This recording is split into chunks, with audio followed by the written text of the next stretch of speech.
The whole point of life is to live as long and as well as you can. Are you in Montenegro? I am in Montenegro and we are live. I'm Dr. Ruth Roberts, the whole Mhm. original holistic pet health coach, coming to you from Montenegro. If you know where that is, you win the geography prize today. And with me today is the very charming Dr. Rob Silver, who is really one of the OG vets when it comes to integrative medicine and functional medicine. I think you were way in that before most of us. Well, For those of you, as were I you, think Luke. As were you. Yes, absolutely. yeah, no, you inspired me from the stage at Oh, NAVC to look into functional good. medicine. Wow. So, yeah, Cool. yeah. For those of you that don't know Dr. Silver, he is indeed a pioneer and was a graduate of Colorado State University's College of Veterinary Medicine, established one of the very first integrative veterinary hospitals in the United States. Dr. Silver is a recognized expert in veterinary cannabis and medicinal mushrooms and has authored two influential books, Medical Marijuana for Your and Your Pet, and most recently, There's a Mushroom for That, Good. which is an amazing book. If you have not gotten this, you need to go check it out because it is a dearth of information. I'm super happy to have an autographed copy, which is, there we go. So thank you, my friend. My pleasure. But he is currently serving with as an adjunct professor at Chi University and Lincoln Memorial University College of Veterinary Medicine, and is the chief veterinary officer at Real Mushrooms, all while running the Well Pet Dispensary blog site. Welcome, Doc. Thank And you. we were talking earlier, you were running around like a one-arm paper wallpaper hanger. What you're doing and keeping up with is just astonishing. Thank you. T- Before we jump into some of these questions, I know that when you birthed this book, you had some specific intentions in mind. So if you can tell us a little bit about that would be amazing.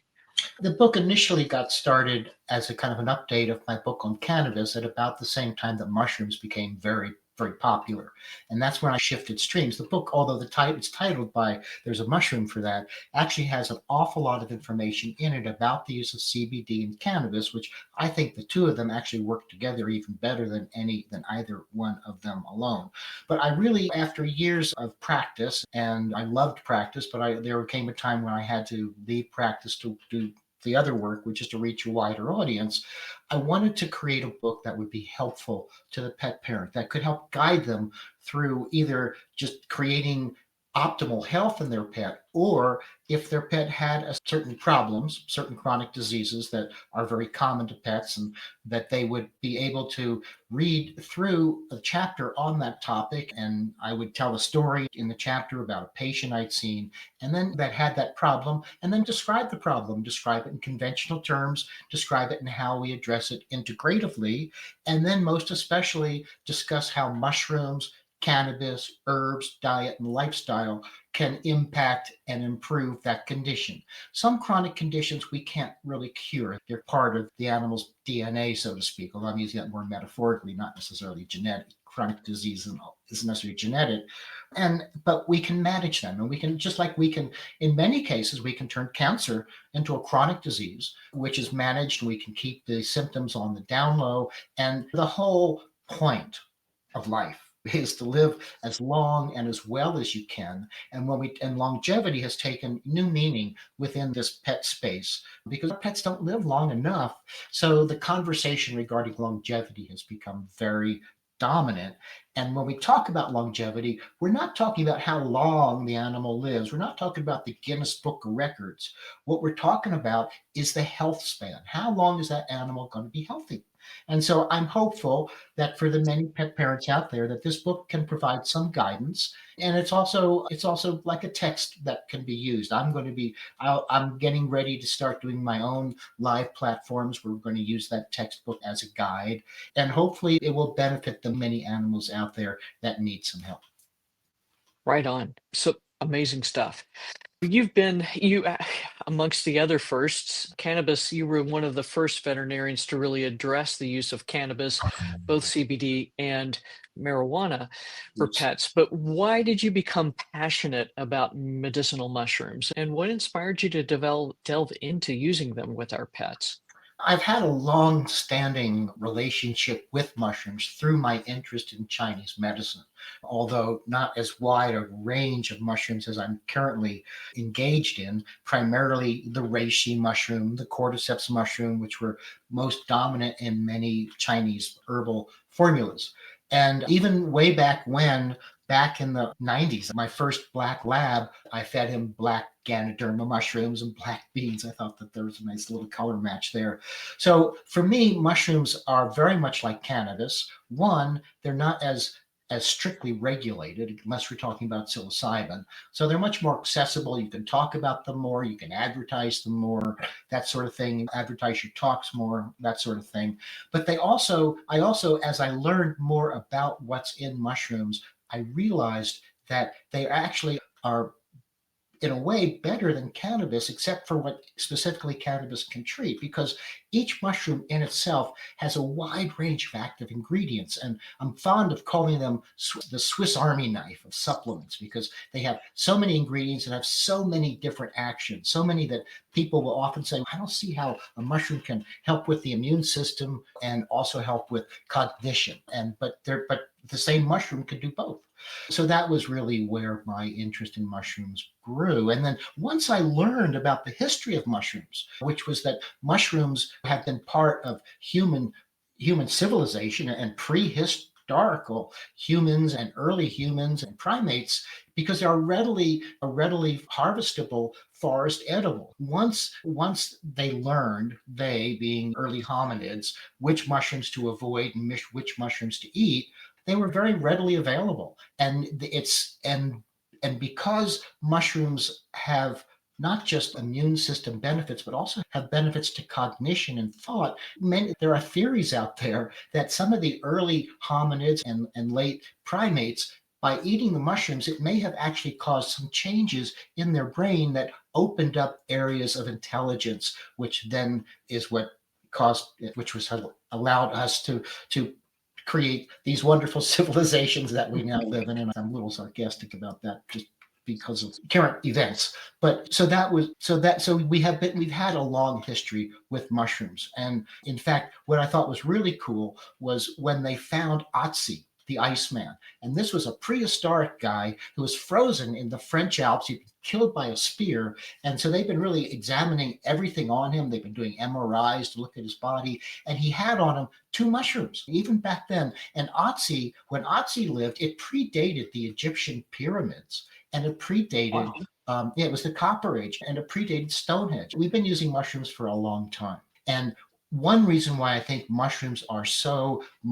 valuable to animals was that early on, billions and billions of years ago, there was a single-celled ancestor that split off into the animal kingdom and the fungal kingdom. The plant kingdom has stayed separate. And when we do analyses of the DNA, what we find is that the fungal kingdom and the animal kingdom share about 30% of our DNA. And I think this has an important impact on both the pathogenic nature of many fungal organisms, because fungal infections can be the worst, the hardest to treat. The drugs we use oftentimes are toxic themselves. But not just because of the pathogenicity of mushrooms maybe getting in there because of our common DNA, but the benefits of mushrooms. And even last night, we had a live event with a plant pharmacologist and a bunch of experts on our live event with real mushrooms. And even then, the expert that we were talking about was, again, referring to this special relationship that the animal kingdom has with the fungal kingdom. So those are a couple of reasons why I think that mushrooms are really a very special supplement and should be a part of every animal, pet, human's lifestyle. That doesn't mean you have to take lots of them in huge amounts. Even small amounts of mushrooms on a daily basis or every other day can provide huge benefits based on studies that have been performed, epidemiological studies on populations that commonly consume mushrooms. We find that even eating one mushroom a week is enough to convey benefits that are measurable. Yeah, that's why I think Wow. mushrooms are pretty damn cool. That's slick. And that's even if you're like, ooh, gross mushrooms, one mushroom a week is doable. And that doesn't have to be anything fancier than the common button mushroom, right? In fact, that is the common button mushroom that study was done on. The thing that's the most available mushroom out there that can be found in grocery stores and salad bars and everything like that. And they've done some more studies where they found even the common button mushroom can have a positive impact on prostate cancer sufferers, breast cancer sufferers, because they have molecules in them that modify the expression of these hormone based cancers. And that's insanity and something we've all taken for granted for years. And now there's all this amazing information on medicinal mushrooms. And in fact, let's talk about that a little bit next and Okay. the various types of medicinal mushrooms and some of the unique benefits that each might provide for our pets, for our dogs and cats. Okay. So getting back to that concept of the mushroom as the Swiss Army knife, there are certain constituents of the mushroom which have a lot of value for health in animals and humans. And the wall of the mushroom, and actually going back to billions of years ago with the separation of the animal kingdom and the fungal kingdom, the wall of the mushroom contains a very sturdy polysaccharides that one's called chitin, and you may be familiar with chitin if you've had lobster or shrimp or crab, because that hard skeleton, that exoskeleton that we find in the mushroom, sorry, in the crab or lobster, is made up of chitin. And chitin is actually a precursor to glucosamine. And one of the reasons why I think some people find eating mushrooms yucky is because when you start chewing on them, they get a little slimy. And that slimy nature is actually the chitin. And the chitin gets transformed in our bowel by bowel bacteria into a form of glucosamine that's beneficial to the lining of our bowel to help it be healthier. But the other polysaccharide found in the wall of the mushroom is called a beta glucan. And early on, when the fungal kingdom and the animal kingdom were separate, most of the fungal kingdom wanted to feed on the animal kingdom. That was their disease causing pathogenic nature. And so the animal kingdom had to create defenses to the fungal kingdom. And what it did was it was able to recognize the shape of the outer wall of the fungal cell, which was basically beta glucans. And so when it would encounter that shape, it would muster up whatever primitive immune system response that it would have. And this beta glucan, when it comes in a mushroom, it's not pathogenic. We eat the mushroom and it actually contacts cells in our bowel, in a lining of our gut. And those immune cells recognize that beta glucan, and they still have that prehistoric memory. Beta glucan, we better mobilize our defenses.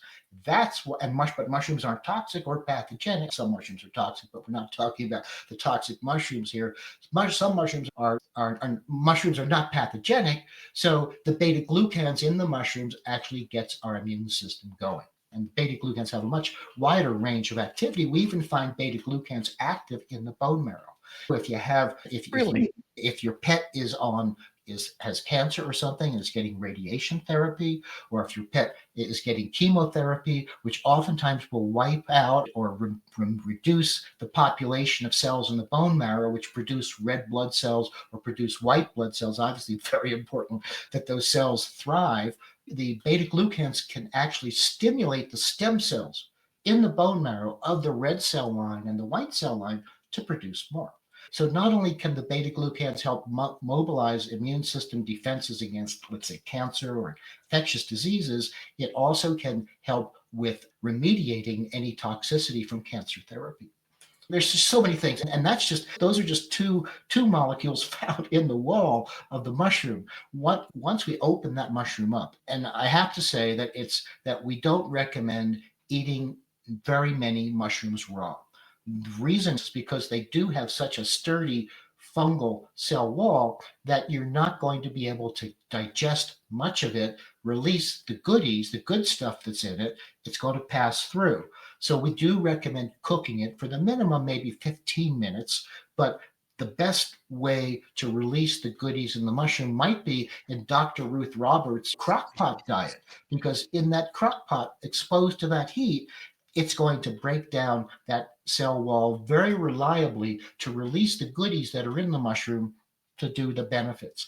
For real mushrooms, what we do commercially when we heat process our mushroom powder, dried, we grow the mushrooms, we dry them, we powder them, and then we subject them to a hot water bath at 90 degrees centigrade, almost boiling, for 2 hours. And we feel that, and based on our analyses, that's sufficient to break everything down so that when you take a real mushrooms extract powder, you're getting everything directly. It increases the bioavailability and the absorbance of all of the ingredient, all of the constituents that are in the mushroom.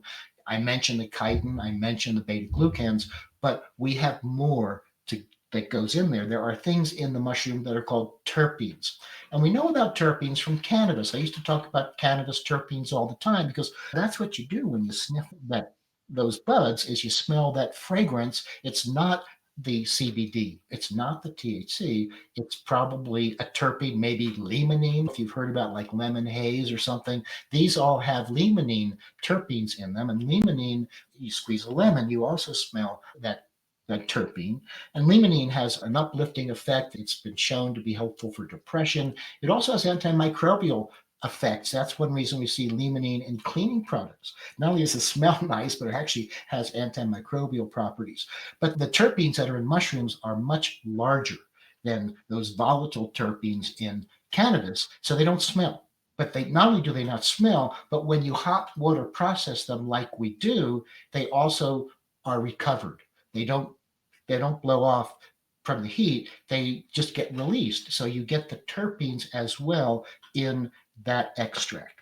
And terpenes have a lot of importance. People think about lion's mane these days. And there's a lot of spin about lion's mane helping with cognition, helping with memory, helping with stress. There's some studies showing early Alzheimer's patients can have the progression of their disease arrested with lion's mane.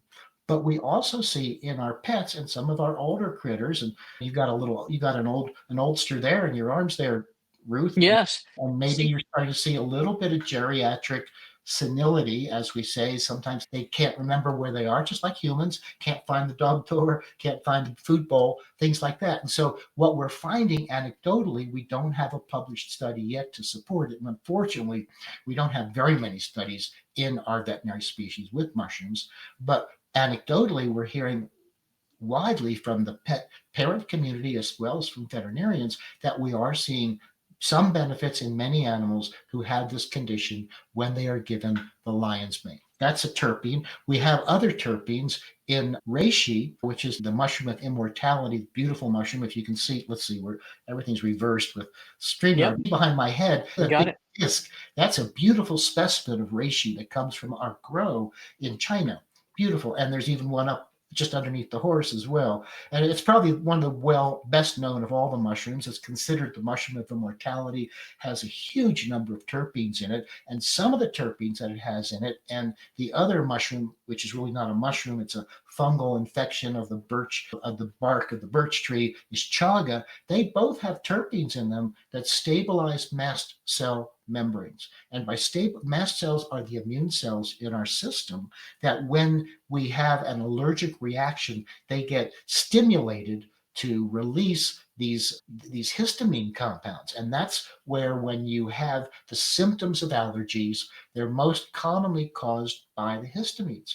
So although these aren't antihistamines, they're not drugs, they work in a very natural way to reduce that, to settle that down. And the good thing is that the terpenes never come alone. They come along with these beta glucans, which kind of delivers a 1-2 punch because the terpenes also have a benefit with immune cells, as you can see, but so do the beta glucans. The beta glucans help to stabilize your immune system. When you have allergies, your immune system is a little bit out of whack. It's reacting to things that really aren't dangerous, but it acts like they are mortal threats.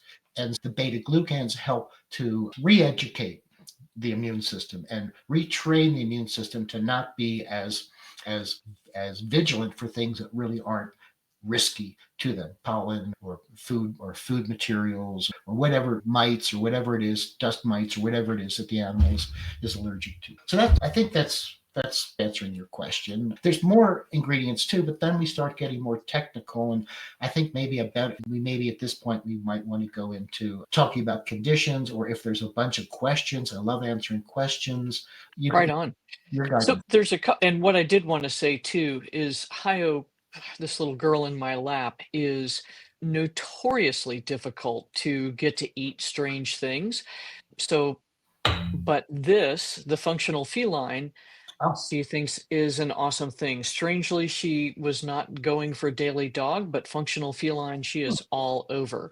was So this is a really that's awesome cool. new formula. Yeah. Interesting. We removed the seaweed from the functional feline because we were concerned about hyperthyroid cats. So maybe she's Right. not a seaweed dog. I don't know, but she That's thinks this is pretty delicious. excellent. Uh, And just as a kind of a side note, the daily dog was so popular that we've actually gotten back ordered on it because we've had some problems with our manufacturer as well. We have a lot of the functional feline, and basically you can use the functional feline for your dogs until we get the daily dog together, which is a little different, but they're really quite similar. They have 7 mushrooms in them, which are all quite potent. yeah, it's a beautiful formula, beautiful blend. And has active probiotic cultures in it too that Yeah, are yeast derived, so they're shelf stable.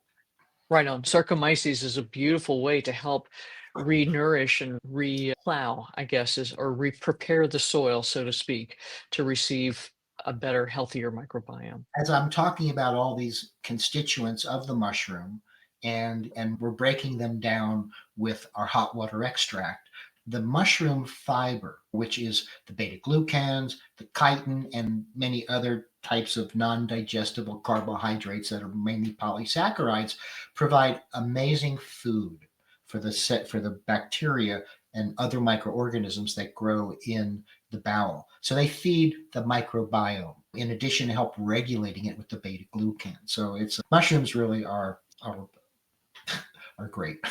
I They're have truly amazing, really symbionts to some degree because we're so genetically compatible with them.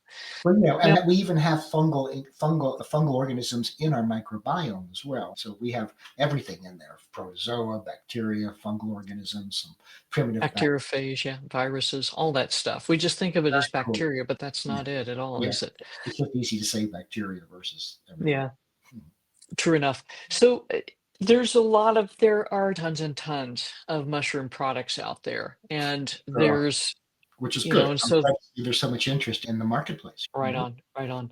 So that is a good thing. But there's a lot of discussion about what is the best way to present them, to add them to your pet's diet. So that would be a fun topic. I think adding them to the food is probably the easiest way to go. And mushrooms are food, they're superfood. Many of the mushrooms are actually prized edible mushrooms. Look at shiitake or the button mushroom, as we mentioned. Shiitakes, I love shiitake, it's so delicious. And there's as much research on shiitake as there is on garlic and ginseng, which is a ton on both.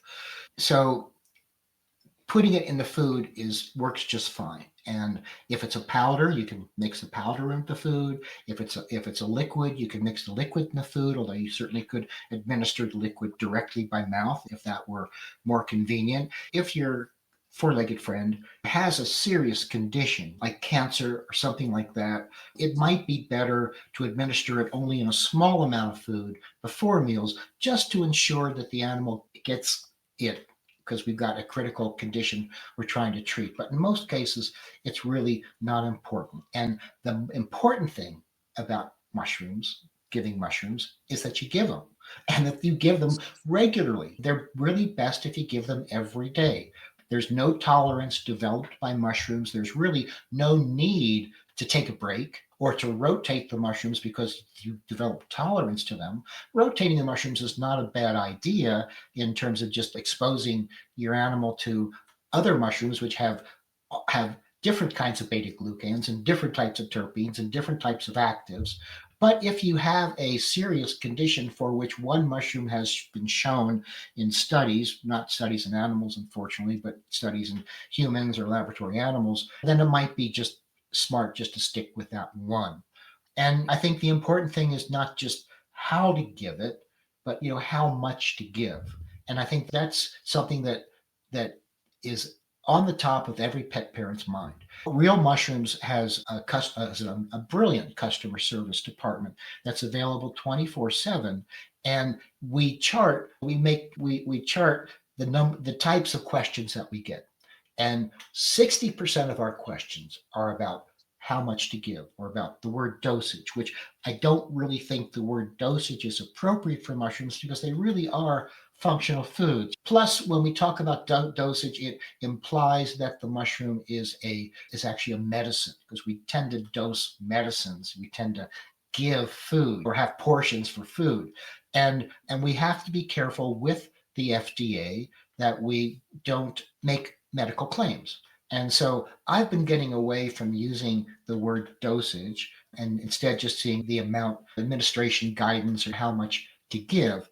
Nonetheless, when you just are giving the mushroom because your animal's healthy and they're young, you just want to keep them that way, you want to protect them from possible contagious diseases, or maybe you want to improve immune system response to vaccinations. So you don't have to vaccinate so much because you can titer then if they've got a good response. You give a low dose, a smaller amount. And so on the packaging now, we've changed the dosing recommendations to be that kind of lower dose, that lowest possible administration amount or tier there. And then when you get into more complicated problems, let's say you have allergies and you want to have something that has enough terpenes in it to stabilize those mast cell membranes. Or let's say you've got a sundowner dog and you want them to be able to find the dog door, then we use more, maybe twice as much more of that than you might give from the base amount that's recommended on the label. And they're very safe. It's safe at any speed. There's the amount that is toxic is so huge that no animal would ever accept that voluntarily. You'd have to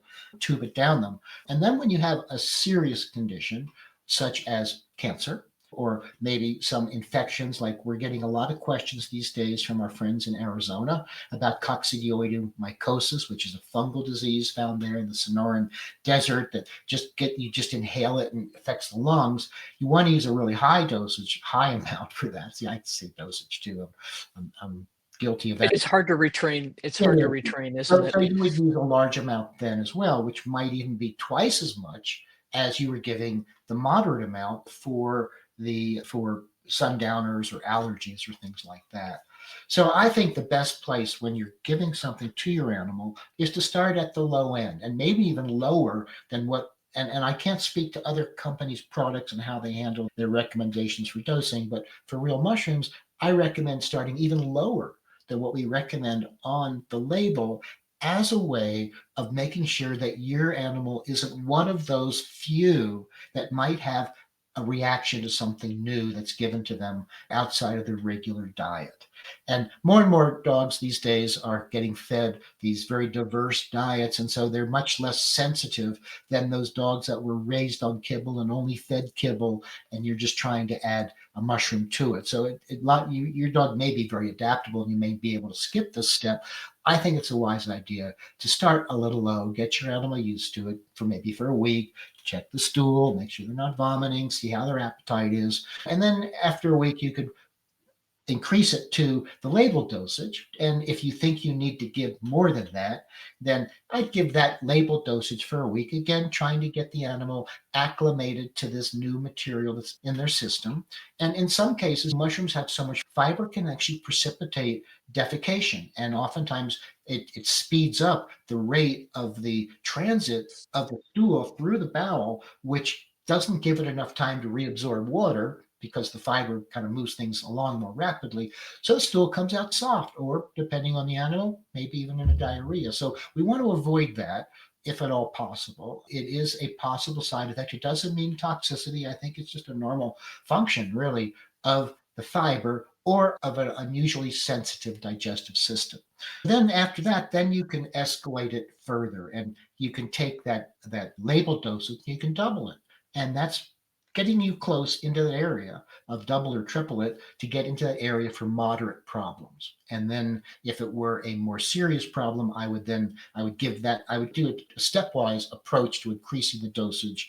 Even though the clock may be ticking, you're very concerned and very urgently want to get this on board. If your animal has a reaction to it, then you're going to have to back off and stop giving it and wait until the animal recovers before you can give it, even if you even can. So I think Right on. caution up front will reward you with dividends later on, as far as being able to escalate dosage to be effective for whatever the condition is you're addressing, and without any issues. And no Right need to on. call. And that's the thing too. When our pets are that sick, we want it all to happen really fast, but they're already frail. So if we try to put too much supplement at one go, we can actually make them sick, which is not cool. And I would like Um, to interject here, if I may. I know that sure. an awful lot of pet parents come to this particular style of medicine, style of helping their pets, because they've had bad experiences with conventional medicine. But I don't think that we should throw the baby out with the bathwater, especially if, as Ruth just mentioned, the disease is pretty serious and progressing, and we were anxious to get something on board. It might be, if that's the case, it might be appropriate to go back and look at some conventional approaches to help downsize that problem, so that the mushrooms, and while we're then getting the mushrooms started, and mushrooms have shown themselves to not have really any, very few, if any, drug or herb interactions, except maybe with anticoagulant therapy. So you don't have to really worry about that. But Right there on. are times where I think conventional medicine is appropriate, and I just wanted to speak out for I that. agree with you. And in fact, in practice, I used a combination of conventional medicine, often using, especially for cancer, metronomic chemotherapies Yeah. and prednisone, because we could make that animal feel so much better while Mhm. we gave the herbs and the supplements time to do their work. And I think Exactly. that's, like we both said at the beginning of this talk, our main goal is to make sure that your pet's health span is as high as possible Exactly. so that they feel great almost all of their lives. For my patients, my goal was they feel amazing and they fall off the cliff and die. To me, that's a life well lived and I hope very that's. little suffering. I hope we all experience that. That's my goal, is to wake up dead, right? Yeah, there you go. Yeah, I guess Yeah. dying in your sleep is probably the best case scenario, isn't it? If Yeah.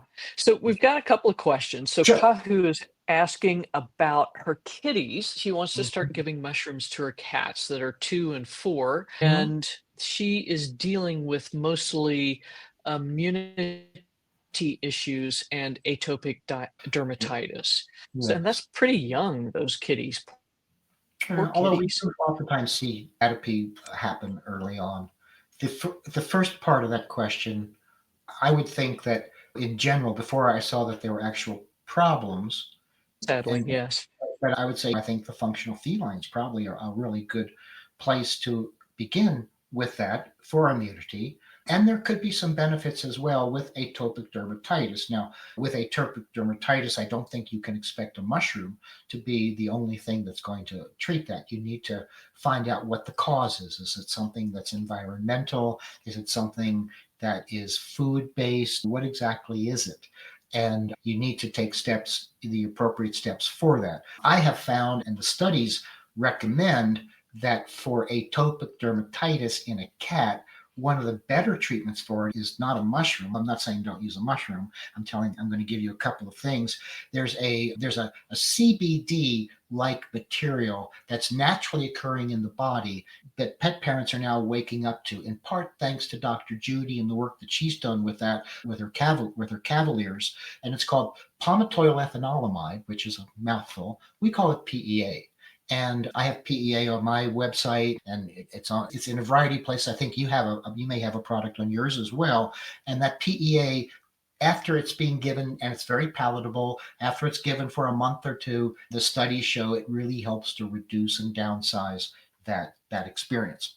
Now, if you want to get that antihistamine like effect that I was mentioning, then looking at the reishi mushroom individually or the chaga mushroom individually, But we have both of those already in the functional feline. Maybe not at levels that are high enough to interact with the mast cells to reduce the histamine release, but you can always scale up the functional feline to give even more.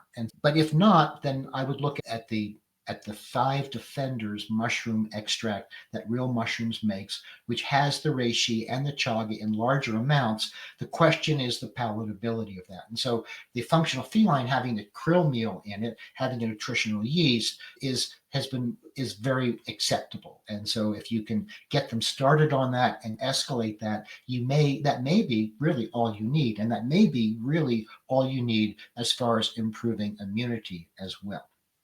Right on.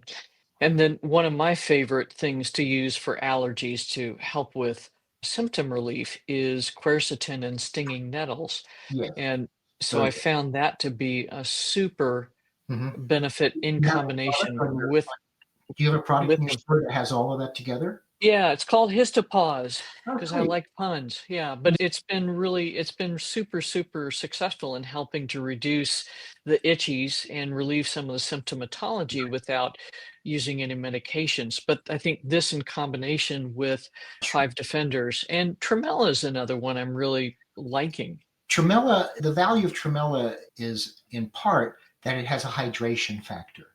So, Yes. and especially if you're in certain parts of the country, like where I am in Colorado, which is way dry, but dryness of the skin and can be secondary also to some of these symptoms of a atopy. And so the tremella can help with that. And fortunately for the cat, tremella is extremely bland. It does have a nice level of beta glucans as well.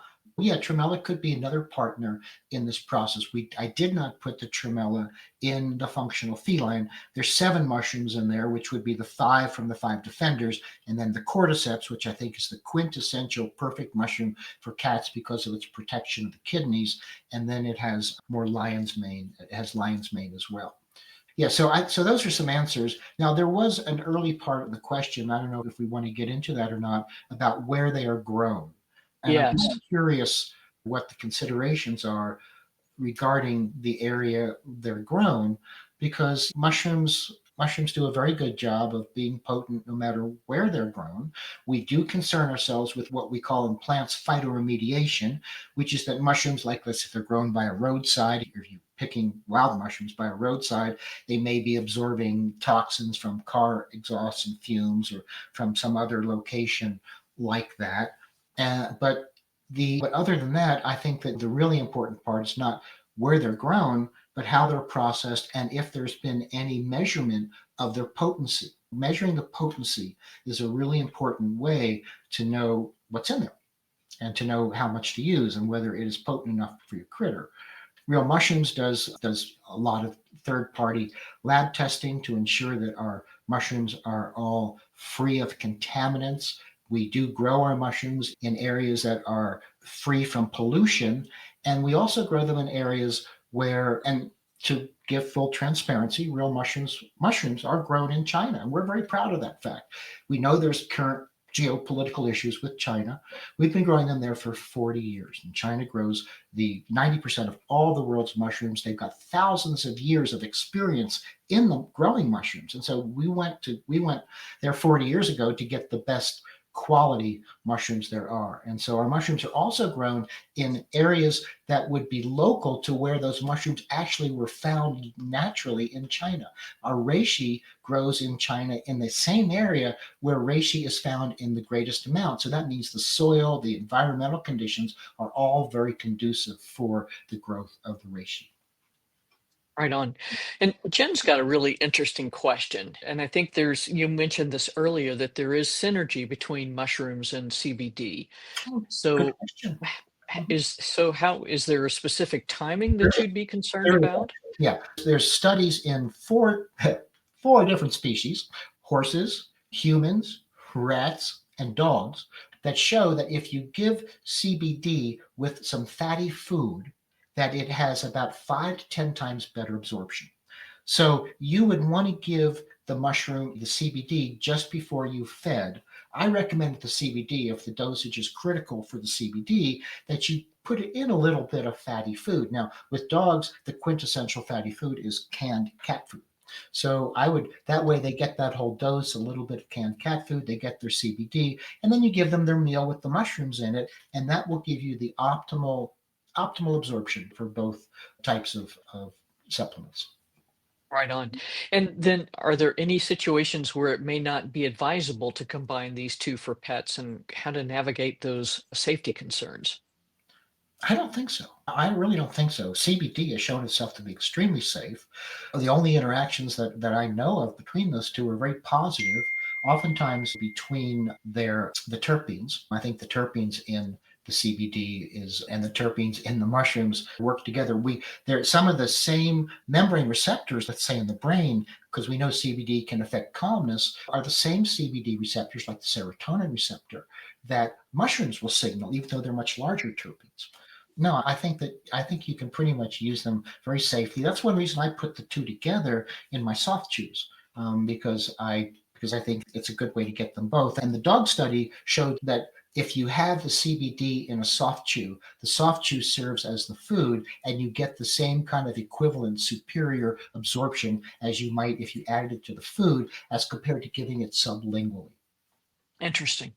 Really interesting. Here's another interesting question. Any studies on impact on thyroid levels when taking mushroom supplements? So I'm not sure if this is regarding hyper or hypothyroidism. That's a good question. And in fact, last night we had a live event where we had a plant pharmacologist as our guest, and then we had myself and our medical herbalist Lee Carroll and Mason Brissett, our naturopathic physician, discussing this. And we were discussing adaptogens because mushrooms can be two mushrooms, reishi and cordyceps, are adaptogens. And we were talking about the relationship between adaptogens and adrenal function. But I brought up that very same question. I said, what about the relationship between adaptogens and thyroid function? So we all agreed it's an area of great interest and that there is some impact, but we didn't really discuss any studies. I haven't seen any studies. They would probably be in humans, and thyroid dynamics in humans are a little different than thyroid dynamics in dogs, and certainly different than thyroid dynamics in cats. In cats, So, exactly. that is something I'm intending when I can get a spare moment to do some searches on the literature to see what I can find, because I do think that there probably is a benefit. And if you were looking at improving thyroid function, I would look at the cordyceps mushroom. Interesting. And is that because of its anti-inflammatory No, properties because or why in specific? it's an adaptogen. Adaptogens. And Okay, makes sense. because it contributes, because some of the constituents in it contribute to the energy production, performance, and stamina, which are also byproducts of a normal thyroid function. Sweet. Doc, this has been a ball. I'm going to put in We're done. another shameless plug if I can turn this around straight. If you have not gotten this book, I'm going to drop a link to Amazon where you can go purchase it. Go check this out. If you are interested in using medicinal mushrooms, and as you said, there's a great deal of information on cannabis products in this book as well. Amazing book. It's a life work. I think you've done yourself proud. Thank you. Thank you much.